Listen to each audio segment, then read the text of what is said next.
Good morning. So in my last video I showed that dressage saddle right here fitting on my mare, and I wanted to do a little comparison because saddle fit can be really tricky and deceiving, and it's oftentimes the small details that'll screw up your saddle fit, not necessarily always the big details that we know to look for. So for example, this saddle here, this is the saddle I used to ride in. I rode in it last year. It never was a perfect fit, but it was close enough to be usable. But my horse has changed a little bit, and now all these little fit issues are standing out. So I just wanted to give you a quick overview. First thing I want you to notice is the shape of these panels. These are very round, tubular foam panels, and they do not fit my horse's back. The angle here, take note of that, it's kind of steep.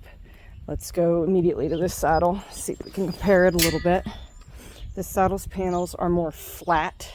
They're more flattened out this way, and they're more flat this way. They're not such steep, round, tubular shaped panels.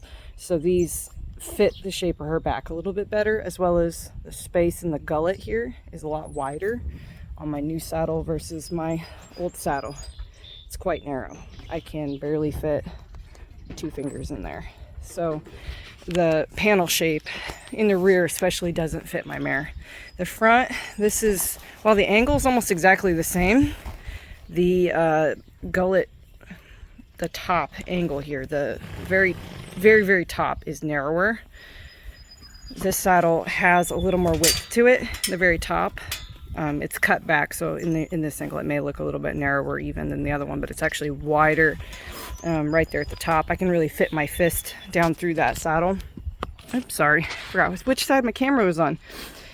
Second thing to notice, this saddle's tree, you can't see the tree, but this saddle here, the seat really mirrors the tree pretty closely. It doesn't have a lot of extra, points or bulk or anything on it. It's not built up a ton. So this saddle has a very curvaceous tree, and you can kind of see that just in the shape of it. I'm trying to tilt my camera here so you can see a little better. It's a very banana shaped tree comparatively. So my horse has a flat back, and that didn't work for her. Now this is deceiving because this has a big dressage cantle, and of course my sheepskin. But if you look at the shape of the panels themselves from here all the way through to the front, they're actually very straight. And finally, so this fits my horse a little better. Finally, the billet placement. The very front of this saddle, it has a point billet. The very front billet attaches at the very front point of the tree, right here. See how close that is to the very front of the pommel? That billet comes out right here. So that works for my horse's girth groove better than this saddle. Try to get a little light on the subject. Excuse me for the sniffles. It's a little chilly out here. These billets are set way back under the saddle a lot further. So I'll show you why that pulls my saddle forward onto my horse's withers. So this saddle's just not quite right.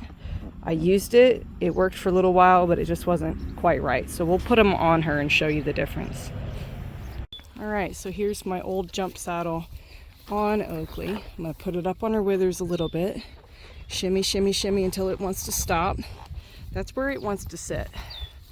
Now, if you just look at the overall balance of the saddle, it doesn't look too awful bad. You can probably tell just by the height of the pommel on her that the tree's too curvy. It really sticks up there. She's designed for maybe a little more wither on a horse. She has very little wither, very short. So there's a ton of room in the front, which is good. You need clearance, but it just tells me that tree has a little too much curve from front to back. If you press on it front and back, it has a slight bit of rock. Not extreme, but it's enough to kind of upset the balance. The biggest thing on the saddle that really doesn't work is the billet placement. If I set that where it belongs, those billets coming out of the center of the tree puts it so that they just don't line up with her girth groove at all. They just don't follow into this point well, and it really messes with my saddle. It'll ride forward. It's super easy if you just nudge the saddle. it slides right up onto her shoulder blade. So my hand doesn't want to fit between her shoulder and that shoulder blade very well. And the harder I ride her, the tighter I tighten my saddle, the more that saddle pulls forward, because my billets don't line up well with her girth groove, and because there's a little bit of rock in this saddle. So I'll show you my other one for comparison. Okay, so here's my dressage saddle that fits her quite a bit better. I do ride with a little bit of a shim in it right now because she's kind of slim, but the point billet makes a huge difference. The fact that that billet comes directly out of the very front edge of that tree, it lines up those billets right down into her girth groove, so it doesn't get pulled forward, and this tree shape doesn't rock on her. And you can see that the shape is just much closer to her back shape. You don't have a pommel sticking way up in the air. And I know this saddle has quite a bit of a cantle. They built it up quite a bit to give the rider support, but the shape of the panels really fits right along her back nicely, and the pommel doesn't stick way up. And I'll show you how that panels in the back fit her a lot better. It's a lot smoother fit. That other saddle just did not give her enough spine clearance back here. So it's the little stuff that'll get you guys. This is much better than what I was riding in. And this one doesn't get pulled forward at all. It stays right where I put it, right there behind her shoulder blade.